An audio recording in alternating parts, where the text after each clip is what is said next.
Halo teman-teman, hari ini kita akan membahas salah satu bank yang cukup terkenal akhir-akhir ini ya.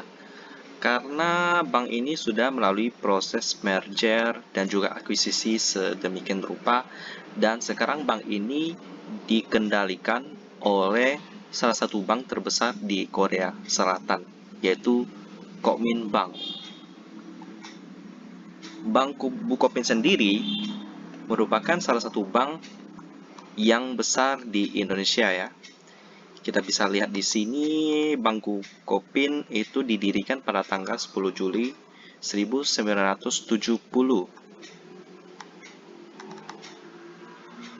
Kenapa saya bahas saham Bukopin pada hari ini? Yaitu karena rencana right issue yang sebentar lagi akan dilakukan oleh Bank Bukopin. Mereka akan menambahkan modal kepada perusahaannya, kepada banknya, untuk menunjang bisnisnya ke depan supaya lebih stabil dan lebih berkesinambungan. Jadi kita baca di sini beritanya, Bank Bukopin akan menerbitkan 35,15 miliar lembar saham. Itu banyak sekali ya teman-teman, karena kita tahu sendiri rasio daripada right issue ini sendiri yaitu 500-an berbanding dengan 500. Berarti hampir sama dengan jumlah saham yang lama. Jadi dilipat gandakan. Cukup banyak ya teman-teman. Kita akan melihat sekilas tentang Bank Bukopin ini sendiri, atau sekarang namanya adalah Bank KB Bukopin. Mereka memiliki dua anak perusahaan. Yang pertama adalah PT Bukopin Finance yang bekerja di bidang leasing atau perusahaan pembiayaan yang bersaing dengan perusahaan dari Astra yaitu Fifth Group dan juga perusahaan dari Bank Danamon yang bernama Adira Finance. Lalu yang kedua adalah Bank Syariah Bukopin.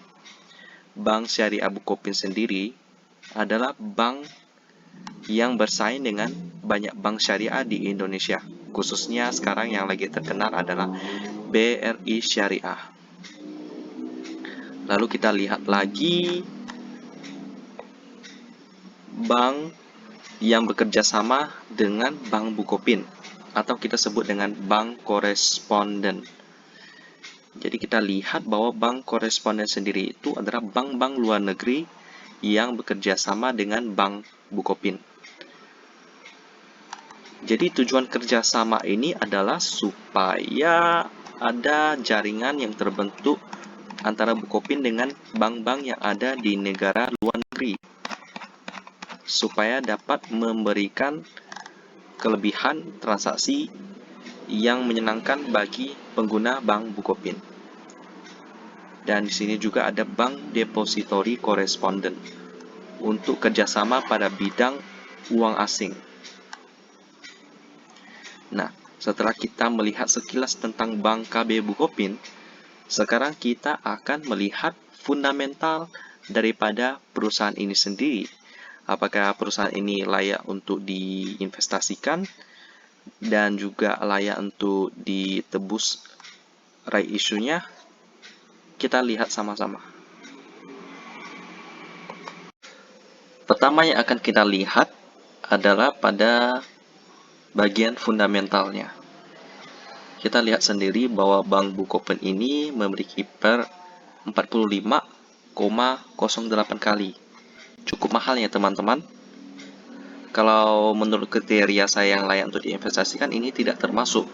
Karena yang masuk dalam kriteria saya itu memiliki PER 10 kali. Supaya perusahaan yang diinvestkan itu lebih worth it. Dan untuk sekarang Bank Bukopin belum worth it untuk saya investasikan ya teman-teman. Dan sekarang kita lihat rencana right issue daripada Bank Bukopin sendiri.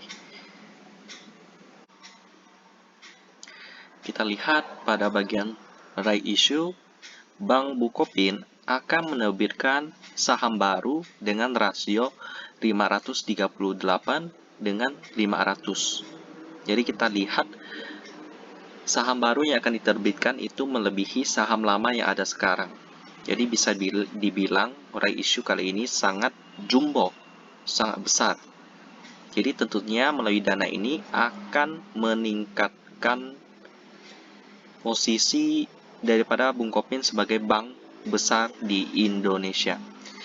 Apalagi sekarang setelah diakuisisi oleh Bank Kominbank dari Korea Selatan, dan juga ada sentimen yang sangat positif. Teman-teman pasti kenal dengan BTS yang menjadi brand ambassador daripada Kominbank. Tentu saja Indonesia dengan basis penggemar BTS yang cukup besar akan tertarik kepada bank ini. Apalagi sekarang Bank Bukopin sendiri sudah meluncurkan satu aplikasi yaitu Woke sebagai penunjang digitalisasi layanan keuangan. Bagaimana ke depannya, saya melihat prospek Bank Bukopin ini sangat menarik, teman-teman. Jadi saya akan terus pantau sampai harga sahamnya menarik untuk diinvestasikan. Demikianlah penjelasan saya tentang Bank Bukopin, Bank KB Bukopin, dan sampai ketemu di video selanjutnya.